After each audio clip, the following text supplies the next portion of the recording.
সুধী দর্শকবৃন্দ, আজকে আমাদের শান্তিনিকেতন ভ্রমণের কাহিনী আপনাদেরকে শোনাবো।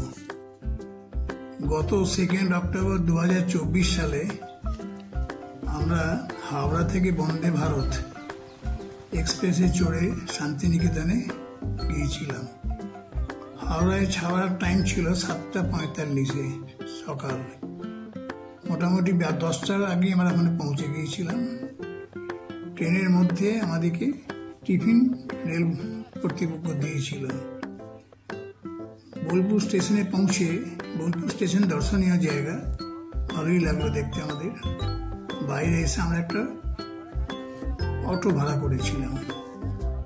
সেই ভাড়া অটোর যে ভদ্রলোক ছিলেন তিনি আমাদেরকে গাইড করেছিলেন।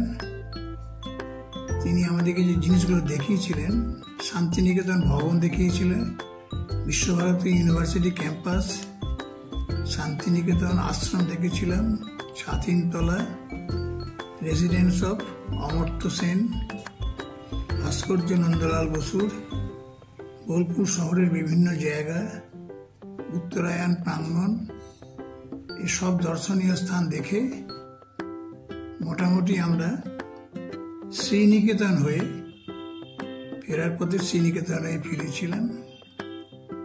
বোলপুর স্টেশনে পৌঁছে আমরা টিফিন করেছিলাম।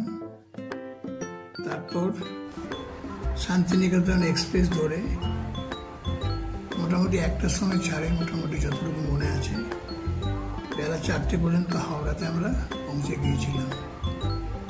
তো বৈচিত্র্যের মধ্যে ঐক্য হলেও শান্তিনিকেতন ভ্রমণ দর্শনীয়। আশা করি আপনারাও যাবেন, ভালোই লাগবে।